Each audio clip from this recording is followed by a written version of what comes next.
It is already 2025, but people are still comparing JJK and Demon Slayer, which is completely stupid. So, let's react to one of these videos and end this debate once and for all. Let's begin.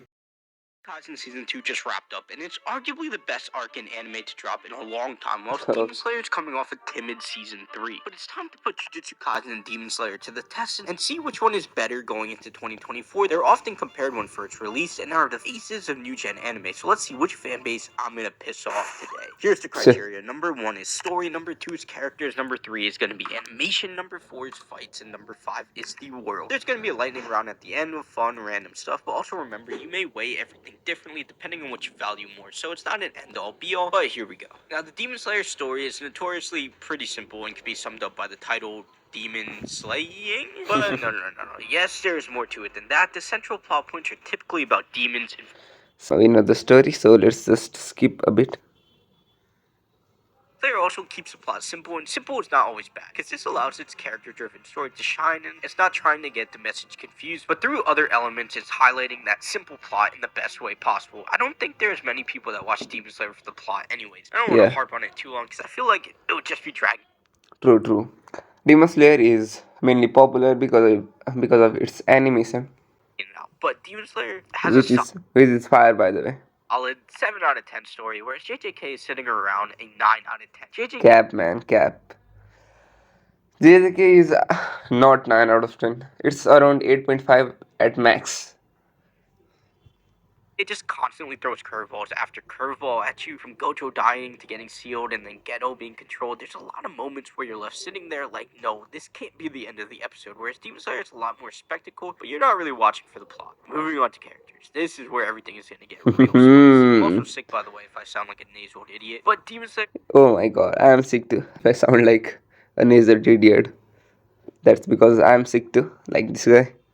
takes time and curates connection with characters that are all simple but fleshed out. It's a meme at this point, but basically every villain has a 1 to 2 episode long backstory, as well as a Hashira and even the side characters in the Swordsman's Village. A lot of them are funny, like Zenitsu and Inosuke, or cool, like Tengen and Rengoku. They're all deeply characterized and have something to latch onto. Jujutsu Kaisen has a lot of characters, and I mean a lot of characters, and each of them have their own unique set of abilities, their own importance to the plot, which is impressive, because you would think there would be a lot of bloat with all these new introductions, and JJK does a good job of making characters feel different from one point of the story to the next. Young Gojo feels entirely different than Gojo age. Itadori goes through a whole transformation in Shibuya after Sukuna kills everyone. Attention to these characters because of how little time we actually spend with them. I think in between Gojo's backstory and Shibuya, JJK really needed a 4 to 5 episode mini arc, but a more laid-back slice of life style to characterize the likes of Nobara, Nanami, Maki, and even Itadori and Megami a bit more. When Nanami dies, of course, it hits hard, especially if you watch it in succession with season 1, but you didn't really spend that much time with him.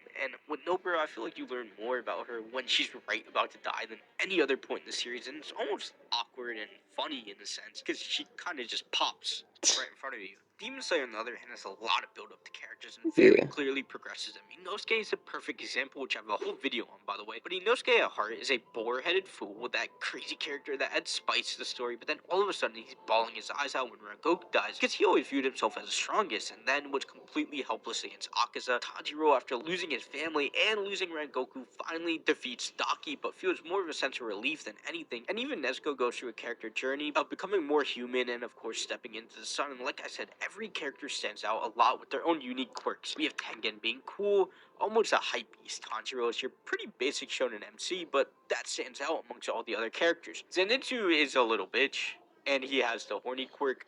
Inosuke is a crazy and pretty awesome.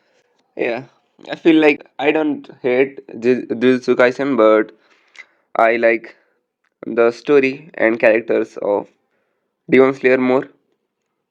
I mean, that's just my preference. No hate. When people actually like Jujutsu Kaisen, which is also valid. character with the bowler head.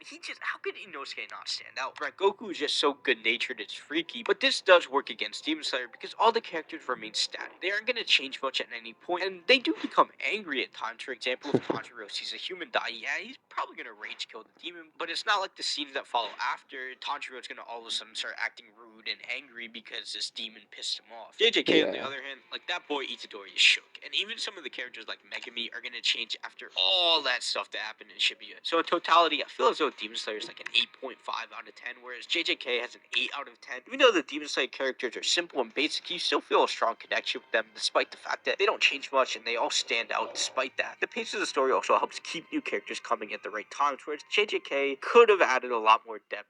Yeah, I think the points given are pretty valid, give or take. Especially to their MC. Number 3 is animation. And if we had this debate a year ago, I know what we're saying, right? I don't think we're having any form of discussion at all. But Jujutsu Kaisen Yeah, came out with some hands. Like, Jesus Christ, how do you pick Jujutsu Kaisen or Demons? yeah. Both are great at animations, but Demon Slayer, I think, is pretty broken when it comes to animation. JJK is good, very good, but it is not comparable to Demon Slayer when it comes to animation. JJK had some of the best scenes of all of 2023, and I think cleared all of Swordsmith Village, but you really got to compare Shibuya to Entertainment District. Is the peak of the Gitaru fight better than the peak of Look at this. Shibuya? See, I don't know much about animation, so at the expense of sounding like a clear amateur and a complete idiot, I'm going to talk about my favorite scene from JJK Season 2, and that's Itadori and Chozo's fight. The lighting, the animation of the subway was so unique. Sukuna vs. Jogo, Gojo vs. Tochi, all of this was peak. But this is just crazy. And even Yeah, Demon Slayer is Demon Slayer. the scene where they're all yelling. JJK is good. You cannot take that away from the JJK fans, but it is Demon Slayer, man. So here's what we're gonna do, and I think I can say this confidently, and it's the safest way to do this. They're both 10 out of 10s. Every episode What feels the like hell, movie bro? level. Just give JJK 9 and Demon Slayer 11 out of 10. That so 10 out of 10 is the easy way to just get out of here and not make a complete fool out of myself. Moving on to number 4, fights. Both of these two anime are straight hands, like all the time. Just like most shonen, everything significant in terms of plot, character development is mainly done through fights, and both of these two have some of the most iconic fights in modern anime. Demon Slayer featuring this sick battle with Inosuke and Zenitsu versus Daki, whilst Tanjiro and Tengen are fighting Gitaru, interchanging the battlefield while adding twists to the fight that actually make you question who's gonna win. Besides the twist that cutting off the head won't kill them. They do that every time. But watching it, because I genuinely could not figure out his ability in any capacity. I had no clue what the route to beat him was. And yes, the power system plays into it, and I don't think there's a single soul on the planet who understands JJK's power system, not even the mangaka Gege himself.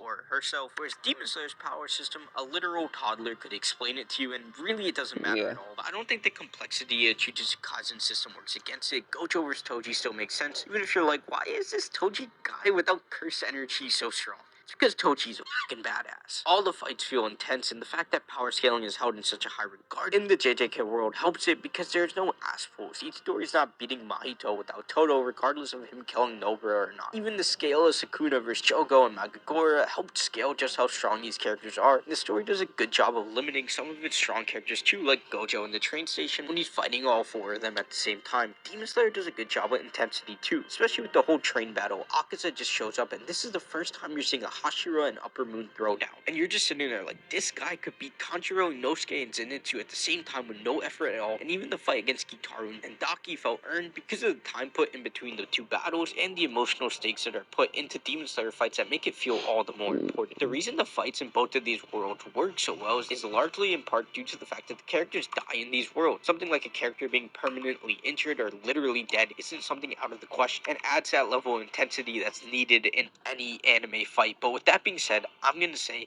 Demon Slayer has 9 out of 10 fights, and Jujutsu Kaisen has 9.5 out of 10 fights. As both this Pretty valid take.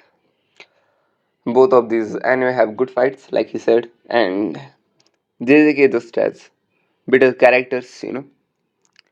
Then better JJK just has better characters and better fighting styles and powers, I guess, than Demon Slayer. So naturally, JJK wins here. It is not a surprise. Scale, the intensity, and the plot implications for the fights in JJK are done perfectly and make sense power scaling wise, as well as work to illustrate what every character is and their function in the story. Whereas Demon Slayer, it can be somewhat easy to predict who's going to win what fight, and some of the fights can fall flat, like in season 1 with the mansion, as well as some of the fights. Yeah, yeah. So overall, Demon Slayer is for people who like good animation and more simple anime, like me. And JJK is for people who like more serious and complex anime. So overall, both anime are good. But after Shibuya incident, I cannot pick JJK unless it's against My Hero Academia or something.